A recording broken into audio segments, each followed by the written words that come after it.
साम्प्रदायिक विद्वेषहरू भड्काउने, नेपालीलाई विभाजित गर्ने, फुटाउने प्रयास भइरहेका छन्।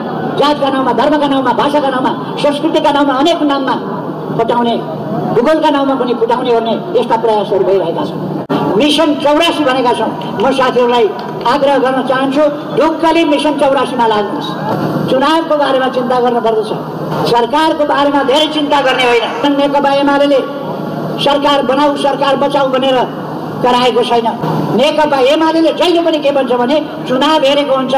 हामीले 70 को चुनाव भन्यौँ, 74 को चुनाव भन्यौँ, 79 को चुनाव भन्यौँ र 84 को चुनाव भनिरहेका छौँ। सरकार चलाउने, सरकारको नेतृत्व गर्ने, सरकारमा सहभागी हुने, जे गर्नुपर्छ यहाँ अहिले संसदको बनावट अनुसार ठीक ढङ्गले देशलाई अगाडि बढाउन सकेसम्मका प्रयासहरू नेकपा एमाले गर्नेछ।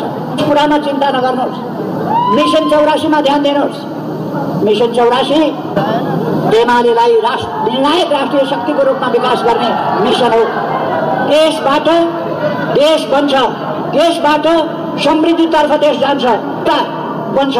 त्यसकारण हामी अनेक प्रकारका विविधताहरूको एकता खोज्छौँ, समानतामा एकता खोज्छौँ। यहाँ अनेक प्रकारका प्रयासहरू भइरहेका छन्। यस्ता कुप्रयासहरूबाट, कुचेष्टाहरूबाट हामी स्पष्ट हुनुपर्दछ र देशलाई एकताबद्ध बनाएर लोकतन्त्रको रक्षा गर्दै, संविधानको रक्षा गर्दै समृद्धिको बाटोमा देशलाई